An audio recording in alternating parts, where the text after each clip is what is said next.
Hello, hello.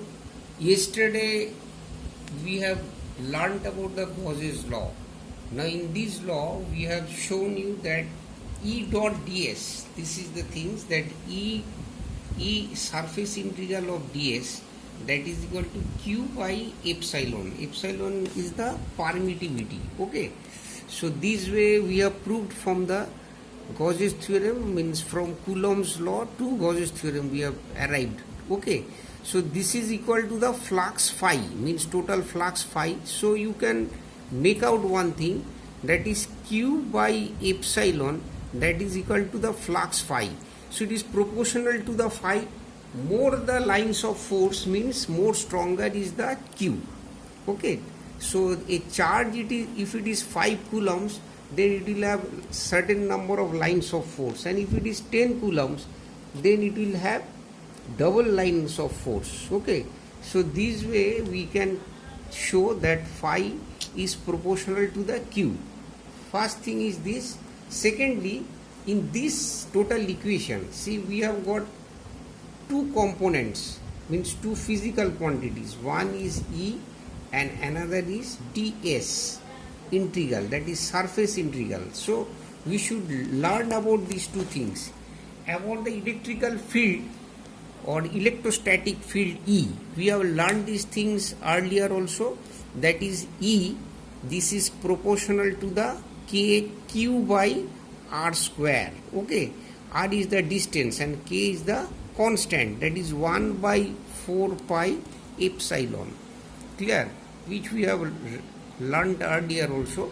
So this is q by r square. In this way we have learned the E. Now one thing I am telling, this is similar to the light rays. Light rays are coming out from a source like this. Okay. And these rays also having lines of force, and these we can even use the vectors in solving certain optical problems. Okay. So that will be learning after some time. But this is like a light ray which is coming out, and we can see that when a light ray is close to the surface, then what happens, there will be lots of lines of forces and it will glow like anything. Like you see, it is close to the surface and it is glowing. Now we are taking it away from the surface, so it is becoming dimmer. Clear? So in this way it is proportional to the what? It is proportional to the distance. So we can write that it is k by r square. Clear? Electrical field E is equal to the k by r square. And we have already learned q is proportional to the phi. So one thing we have learned, that q is proportional to the number of lines of force, and electrical intensity is proportional to the 1 by r square. So this is clear to you now, no? So phi and these things we can know very well. Now another thing will be, now next things that will be learning about the vector of the surface, Gaussian surface it is called.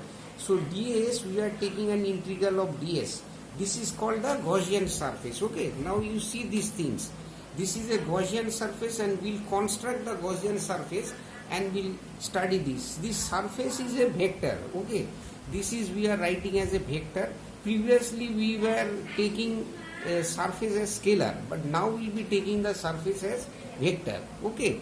So how this vector will act? Suppose this is a paper, it is a vector, and how will be showing? Suppose if I am putting it directly to the light, so it will say we are just inclining this. The light ray will be little dimmer, and if you are making straight to the light ray, so it will be bright. So this way it is giving a will be.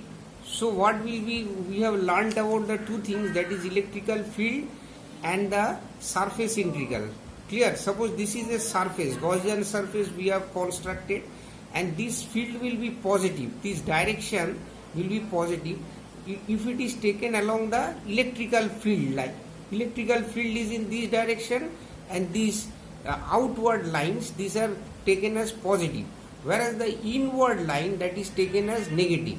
Okay. This is in this way, if it is coming, then it is taking negative and opposite to the electrical field. and in the line of the electrical field it is positive. So area vector's quality you have known, correct? Now let us see that how we will write these things.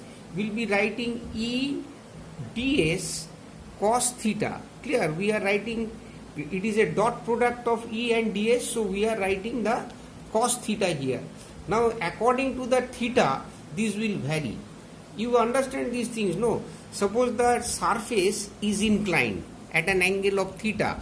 So what happen? It will be reducing. Suppose, so what will be taking? Suppose if cos theta is 0, so it is giving 1. Suppose electric field and the area vector, that area vector is like this and electric field is also like this. So it is electric field and it is the unit vector of the area. So ds unit vector, okay, unit vector. So if these two things is parallel to each other, so cos theta is 1, clear? So cos theta will be 0.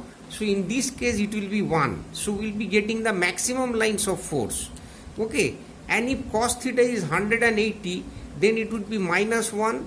So it will be all inward, lines of force will be inward like this, clear? So in this way we will be making the lines of force and will relate the cos theta of these things to the lines of force, okay? Now we will be proving these things with the Gauss's theorem. Now we will be taking the Gauss's theorem and will prove the Coulomb's law from the Gauss's theorem, okay? So let us try this one first, okay?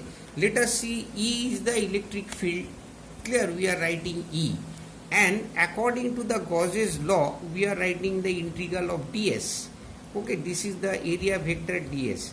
So this one we are taking dot product. So what we are writing? We are writing E into integral of ds into cos theta, clear? So these things we are writing in this way. Now what we are writing? We will be writing the value of the E. Value of the E means what? Value of the E is Q by R square. This is 1 by 4 pi epsilon Q by R square, okay? Q by R square, and it is cos theta. Clear it is?